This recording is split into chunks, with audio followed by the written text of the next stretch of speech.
How many men are within your age range? How many men are geographically in your region? And then how many of those men are actually single and want you? What is the biggest red flag in a millionaire man? I think that if you are really looking to be with a billionaire, you need to know that you will never be number one in their life. Is that something you want? Some people want that, and that's completely fine. And that's why people hire matchmakers. I had a call with a girl. She was in her 20s.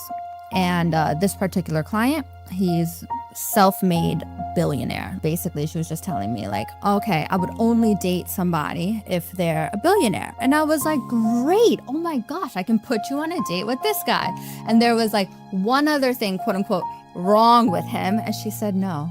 And What was the thing that was wrong with him?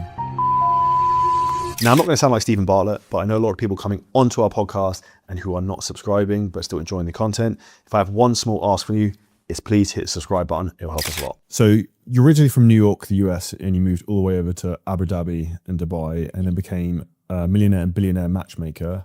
Why and how? Why and how? What a story. Well, I feel like I've already lived 8 different lives. I like to say I started my career as an athlete. I was a springboard diver my entire life. I actually dove in China, US, Canada, got recruited for university, was on the Olympic track, injured myself, ended up getting a degree in finance, did finance in New York, decided finance was not for me, and then actually went into education because of all of my years as a coach and teaching young children. How did I get to Abu Dhabi? Well, I fell in love with a boy in New York. We randomly met on like a night out. He was working in Abu Dhabi at that time, moved over and started here as a kindergarten teacher. And I think about my trajectory and how things lined up. And, you know, people always say, right, your life happens exactly the way it's supposed to. And I truly believe that. The original person that I moved here with, we decided to split. I stayed. I saw that the UAE was a place where if you really take action, you can make something of yourself. So I became national teacher trainer, a published author, and a school leader, leading a staff of 55, all before I was 29 years old. That would have taken me till I was like 49 if I was back in the States. Moved up to Dubai. And that was back in 2019. So then 2020 happened. And I was, again, alone. I was like, oh my gosh, how do I connect to the outside world?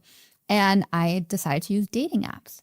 I was like, this was like the only way I could connect to the outside world, and besides like Instagram and things like this. But obviously, when you're on your own, you kind of want companionship too. You're like, how do I do that? So during that time, I was really using dating apps a lot.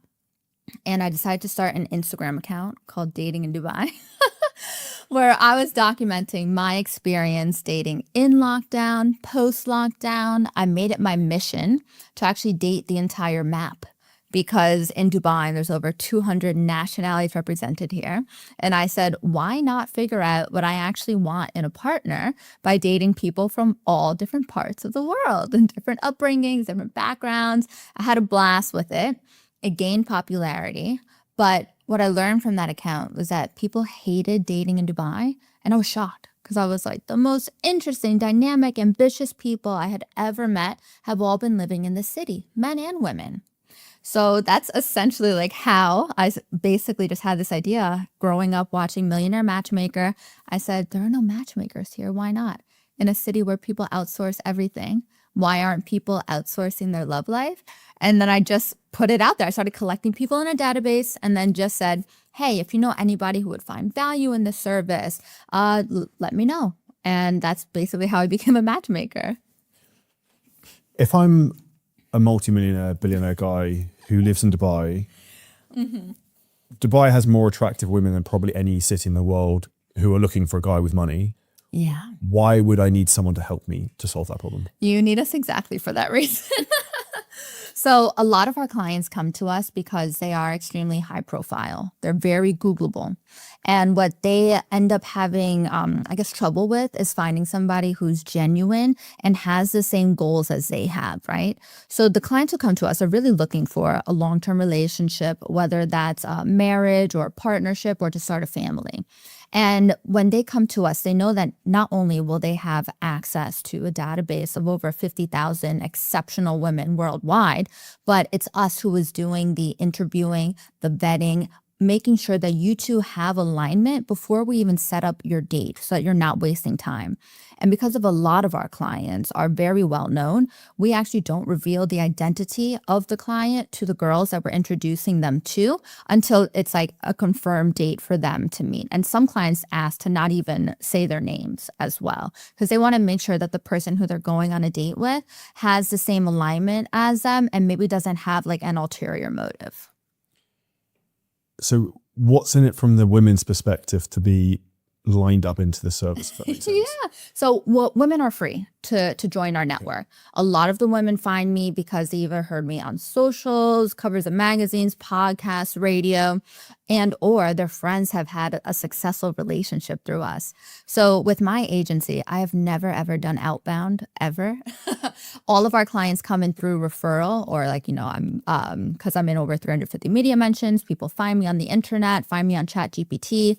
And when they come into our network, they know the types of clients that we're taking on and that these clients are making a significant investment into finding their long-term partner. So they actually want to be a part of like that pool of people who could possibly be a great match for them.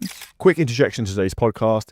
Please make sure you hit the subscribe button. This will allow us to get better guests, more high quality guests, and ultimately get you high level conversations to help you get everything you want for life. Now, back into the episode. Would you say from the outside that some people might say that the women know they're coming into this because there's just loads of rich men there? Possibly. That's probably what it looks like from the outside. But what I really see is that a lot of the women inside of our network are women that people like admire from afar. So they could be celebrities, it could be journalists, they can be, influencers, of course, but, models, humanitarians, that they don't want to be seen on a dating app. And they know that the types of men that come into our service and make this significant investment are going to be serious. And I personally interview all of the girls of the clients that I'm going to introduce them to. So I'll have some kind of personal connection to them and they appreciate that type of service. Do you think it's harder for men or women dating in Dubai? I think women make it hard for dating. I feel like women have kind of ruined dating. Does that sound funny coming from a woman to say that? I feel like what I see nowadays in modern dating is people are trying to find a perfect person on paper, or they think that somebody can come in as a full package to the table, right, to start a relationship, where that's not how humans work, right? Nobody is a complete full package, especially at like the age of 30 or like 35, right? We are ever evolving creatures, or we strive to be ever evolving creatures. And what I noticed too with finding the perfect person on paper, I don't know if you've heard of like this theory. It's like the 666 theory. Yeah. It's like, oh yeah, I'm looking for a man, 6 figures, 6-pack, and I forget what the other 6 is. Right. But it's like when they did the actual math on that, it was like less than 1% of the American population actually fits like this criteria. And people are filtering out things in a potential partner on dating platforms that have nothing to do with compatibility or building a real partnership. And then that doesn't give other people the chance for you to meet them and to shine and see if you What have would be an compatibility. example people are being filtered out? Because Height. like, I'll give you a weird one. This is a kind of weird personality, so I look at statistics like this. If you're a 36-year-old male who you're a multimillionaire and you have 6-pack abs, you're like 0.03% of the population of men your age.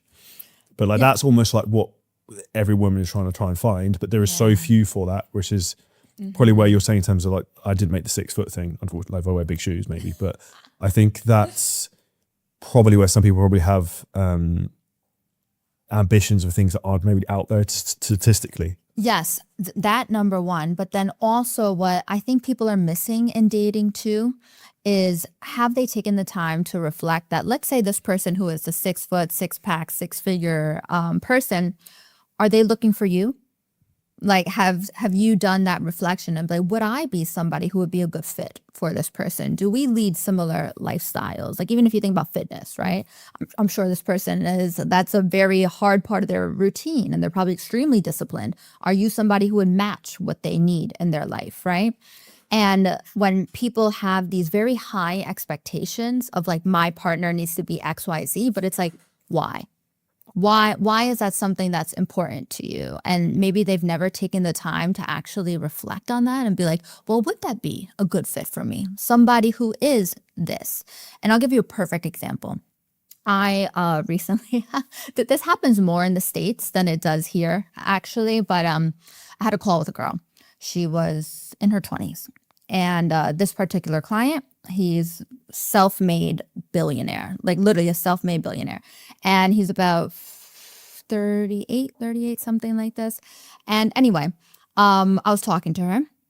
And basically she was just telling me like, okay, I would only date somebody if they're a billionaire. And I was like, great. Oh my gosh, I can put you on a date with this guy. And there was like one other thing, quote unquote, wrong with him. And she said no. And I What was the thing that was wrong with him? Nationality. What was the nationality for me? I can't say. Okay. I can't say. But it didn't make sense as to why. But people are always trying to find a problem nowadays. They're always trying to find, okay, what is wrong with this person that I should not even say yes to going on a date with them, which I think is cuckoo head. Then I had another girl in her 30s. And this guy was a self-made millionaire, right? And she was like, oh no, sorry, I only date billionaires. And I was like, okay, so let's do the math on that. How many men are billionaires in this world? How many men are within your age range? How many men are geographically in your region? And then how many of those men are actually single and want you? And to have that ridiculous standard of I only date billionaires, like cuckoo head, like I just don't get that. Well, the rough statistics off the top of my head, it's roughly, I think it's maybe around 3,000 billionaires in the world. It's not a lot. Yeah. That's what I'll tell you. But if you enjoyed this podcast clip, what you should do is go and check out the full podcast episode in our full channel. It's just called The Charlie Johnson Show. There's a link at the top of the description here. We can go and subscribe and see all the latest episodes as they're coming up. So one huge thing, please hit the subscribe.